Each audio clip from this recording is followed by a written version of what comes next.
nongeye kuguha ikaze muri iki kiganiro ngiye mukomeza kubona kuri Gospel City TV. Nitwa Manase. Nari uwa mbere kwa subscribe kugira ngo uze gukomeza kubona izindi video. Ndakubwira ngo buriya nugira ahantu usanga ari utuntu twiza zo kwesha uburyo uzongera kuhagaruka. Rero channel ntigucika udakoze subscribe kugira ngo uzajye ukomeza kwizaho n'izindi video zitandukanye. Hano tuvuga ku byamamare ku bahanzi, amakuru agezweho ndetse n'ibindi byinshi bitandukanye muri gospel. Ngo ikaze muri iki kiganiro. Rero umwanya tujye kuganira uruhare rwa Niyo Bosco mu kuzamuka kwa Vestine na Dorcas muri rwego za gospel sanzwe benshi muzi. Niyo Bosco ni umwe mu bahanga mu muziki wa gospel mu Rwanda, uzwi cyane ku ruhare rwo gutera inkunga, guhanga udushya no kwibara abahanzi bakiri bato mu rugendo rwabo rw'umuziki. Imyaka yashize yahaye inkunga ikomeye abahanzi batandukanye harimo Vestine na Dorcas, abona inzira yoroshye yo kugaragaza impano zabo mu kugera ku bakunzi b'umuziki wa gospel. Vestine yaje kumenyekana mu muziki wa gospel mu buryo buciye bugufi ariko bwimbitse. Icyo gihe yakiri umwana w'umuhanga mu kuririmba ariko nta muntu wari witeguye kumushyigikira. Niyo Bosco yaje kubona impano ye idasanzwe maze ahita amufasha kubona amahirwe yo kwiyerekana mu bitaramo bitandukanye by'abahanzi bakomeye. Yari itanga inama zifatika atuma amenya uburyo bwo guhanga indirimbo ze zifite ibisobanuro kandi zituma abantu bamwakira neza. Dorcas na Vestine batangiye gukorera hamwe n'abandi bahanzi. Niyo Bosco yabaye umuhoza w'ingenzi. Bavuga kubona abafatanyabikorwa, abaririmbyi n'abanditsi b'indirimbo bafite ubushobozi bwo kubasha gutera imbere. Babigishaga uburyo bwo kumenya amasoko y'indirimbo zabo, uburyo bwo kwamamaza ndetse no gusobanukirwa n'akamaro k'imbuga nkoranyambaga no kumenyekanisha impano zabo. Kuri Vestine, Niyo Bosco yabaye umwigisha w'umwihariko batoza uburyo bwo kuririmba indirimbo zifite ubutumwa buhamye, zinogera imitima y'abakunzi ba gospel mu Rwanda kandi zifasha abantu kuganira n'Imana. Niyo Bosco ntiyigeze amuhagarika ku byo yari amaze kumenya, ahubwo yamufashaga gusobanukirwa uko yakomeza kwihugura no gukora mu mwuga we. Ibikorwa bye by'umwimerere byatumye Vestine atangira kubona ibyishimo byo kuririmba mu ruhame, kandi indirimbo ze zatangiye gukundwa n'abantu benshi. Rwanda rwa Dorcas, Niyo Bosco yari umuntu w'umwihariko wo kumwereka inzira y'umwuga w'icyubahiro. Yamwigishije gukorana n'abaririmbyi bakomeye n'uburyo bwo kuganira n'abafana ndetse n'uburyo bwo kugenzura imikorere y'indirimbo ze. Kubera inama z'ingenzi za Niyo Bosco, Dorcas yatangiye kubona amahirwe yo kwerekana impano ye mu bitaramo bikomeye ndetse n'indirimbo ze zatangiye gukundwa cyane ku mbuga nkoranyambaga. Ikintu cy'ingenzi Niyo Bosco yakoze ni ukugira uruhare mu gutuma aba bahanzi batagira ubwoba bwo kwiyerekana. Yabigishaga gusobanukirwa ko umuziki wa gospel utagamije gusa kumenyekana, ahubwo ugamije gutanga ubutumwa bwiza, gukangurira abantu kwizera no kubaha ibyiringiro. Ubutumwa bwe bwagaragaza ko impano n'ubushake bwo gukora neza bihurizwa hamwe bikaba intwaro ikomeye mu muziki.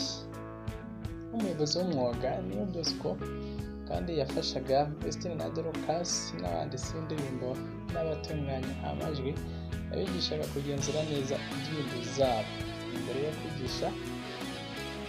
yo kuzishyira ku mbuga nkoranyambaga no mu bitaramo, kugira ngo buri gikorwa cyabo gihore cyubaka izina ryabo kandi gitange ishusho nziza y'umuziki wa gospel mu Rwanda.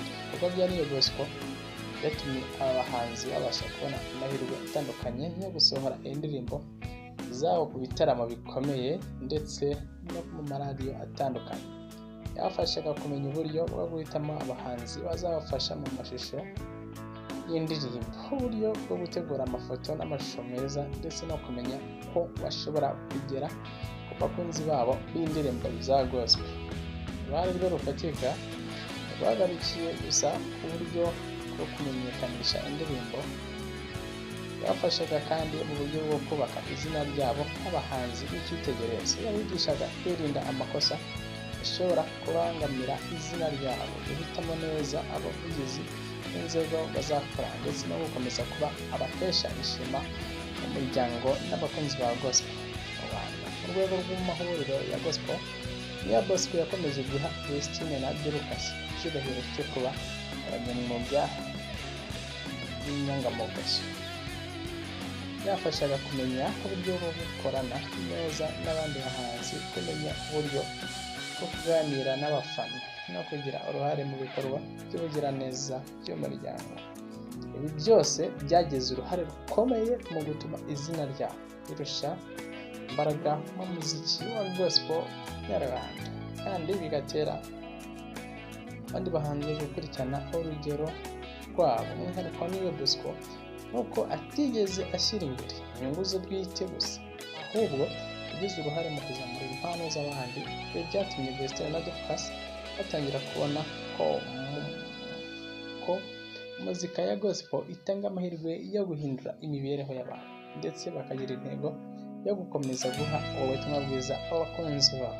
Indirimbo za Vestine na Dorcas ubu zifite ubutumwa bukomeye, zicisha bugufi kandi zifatika mu buzima bw'abantu.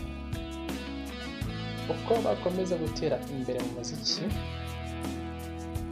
ntibazibagirwa uruhare rwa Niya Bosco, umwigisha, umuyobozi n'inshuti idasanzwe. Yabafashije kumenyekanisha impano zabo no kuzamura izina ryabo mu rugendo rw'umuziki wa gospel mu Rwanda. Nk'uko byagaragaye mu myaka ishize, urukundo n'ubwitange bya Niya Bosco byagaragaje ko kugira umuyobozi w'umwuga ufite ubumenyi n'ubushishozi n'urukundo ku bahanzi bishobora guhindura ubuzima bw'umuntu. Uruhare rwe rufatika ni isomo rikomeye ku bahanzi bose bashaka gutera imbere mu muziki wa gospel, ko gushyigikirana, kwigisha no gusangiza ubumenyi ari byo byubaka inzira yo kudacogora mu rugendo rwa muzika. Vestine na Dorcas kandi ubu bafite ibyishimo byo kubara impano zabo zubaka indangagaciro z'ubunyamwuga, icyubahiro n'ubwitange.